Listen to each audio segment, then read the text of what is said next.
حطهم هنا في العربيه دي. العربيتين دول كل ثلاثه في العربيه. طب بالراحه. ايه يا عمي؟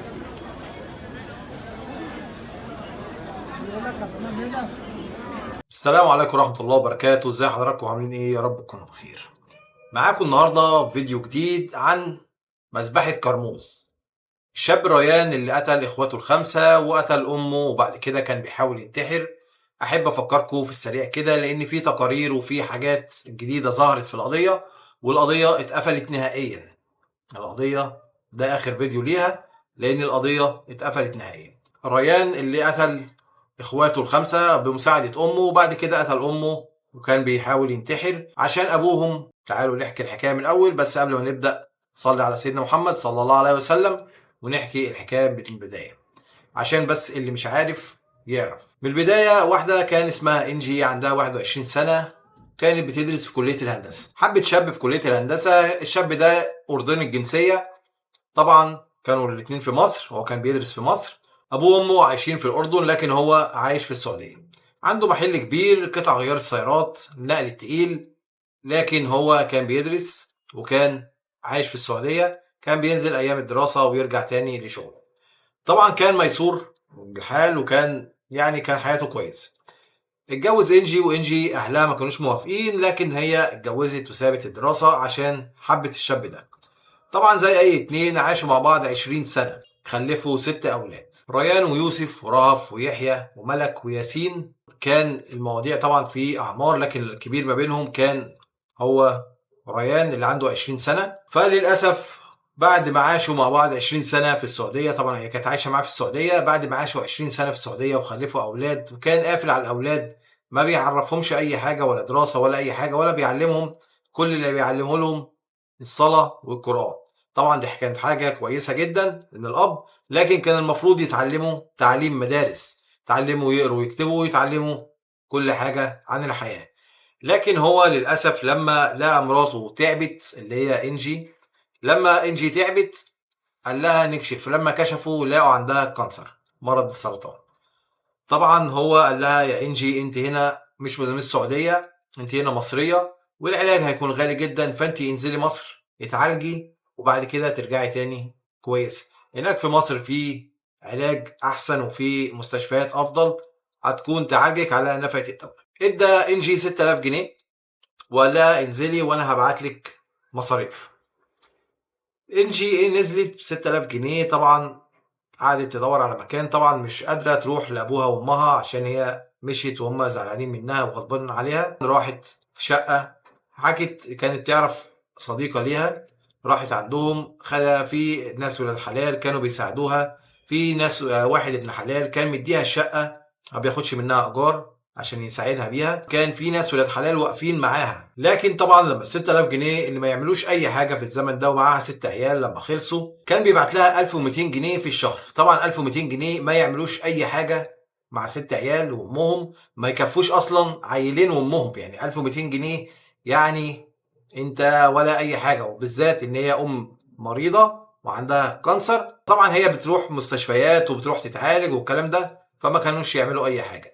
لما الامور بدات تضيق عليها ريان بدا ينزل الشغل، بدا طبعا من اسلوبه الراقي ومن اسلوبه الطيب ما عرفش يتعامل مع الناس وبدا يسيب الشغل من هنا ويمسك شغل هنا، ما برضه ما عرفش يتعايش مع البشر خالص. في النهايه الام تعمل الاشاعات لما عملت الكيماوي وخلصت والكلام ده، الدكاتره قالوا لها انت صابره على ايه؟ انت يا ست الكل كده كده خلاص حالتك ميؤوس منها والمرض انتشر في جسمك وخلاص بقى مفروغ من امرك. للاسف كانت الصدمه عند الام كبيره، هروح فين واسيب 6 عيال؟ فرجعت اتصلت بالزوج الاردني، اتصلت بيه. للاسف احنا ما عندناش ولا صوره ليه. اتصلت بيه يا عم انا حصل 1 2 3، ابعت لي فلوس او ابعت لي اسافلك او اي حاجه، بس العيال ديت كده خلاص انا كده كده خلاص المرض يتمكن مني وخلاص انا كده كده انا هموت. قال لها بقول لك ايه، انا كده كده مش هبعت لك حاجه وانا اتجوزت وانت طالق طالق طالق. طلقها في التليفون والست لسه عارفه ان هي خلاص كده كده هتموت والمرض يتملك منها ومش عايز العيال ومش عايز اي حاجه. خلاص الست قفلت الدنيا في وشها. فطبعا موضوع زي ده قدام اي حد، مع اي حد اي واحده لو حطت مكانها مكان الست دي الدنيا خلاص قفلت معاها. مسكت ابنها ومسكت عيالها، يا عم بص يا ريان، بص يا عيالي، في 1 2 3 وانا كده كده هموت، وايه رايكم اخدكم معايا؟ اللي قال لها احنا كده كده هنقعد لمين، واللي قال لها ملناش حد غيرك، واللي قال لها مش عارفه ايه، والكلام تكاثرت الاقاويل فيه، لكن انا بقول المفيد وبقول اللي حصل. جه في الاخر قالت طب ايه يا ماما هنعمل ايه؟ انزل يا ابني هات علبه امواس. ريان قال لها ليه يا امي؟ قالت له انا هفهمك. نزل الولد جاب علبه الامواس. طب هنعمل ايه بعلبه الامواس؟ انا هقطع شرايينكم وانا هموتكم، احنا كلنا هنموت، وانا يا ريان هنموت اخواتك، وبعد كده تموتني، وبعد كده تموت نفسك. طبعا الموضوع كان صعب على ريان، شاب لسه طالع الدنيا جديد، مش عارف اي حاجه، ما كانش بيتعامل اصلا مع البشر في السعوديه، كان مقفول عليه باب. فجاه حد او امه، اكتر شخص هو بيثق فيه، بيقول له لازم نموت اخواتك وهتموتني وتموت نفسك. طبعا الموضوع كان صعب، انا بتخيله الموضوع صعب على الولد. جابوا الامواس، بدأت الام تذبح اول واحد، تقطع له شرايين في رقبته، التاني التالت، وريان خد واحد والتاني. وبعد كده قالت له يا ريان جه دوري. برضو الاقاويل اتقالت كذا كذا سيناريو في الموضوع ده، بس احنا في الاخر هي توفت، ريان اللي قتلها. طبعا هي يتقال ان هي قطعت شرايينها وما ماتتش. قالوا ان ريان عملها بشرب، عدلها بشرب. قالوا ان هو قالت له حط المخدة على وشي واكتم نفسي. كل ده اتقال، بس النهاية ان هي سلمت نفسها لريان والريان قتلها. ده النهاية بتاعت الموضوع. بعد كده ريان اتقال اللي هو برضو قطع شرايينه، ايده شرايين رقبته، لكن ما ماتش وقعد يوم كامل.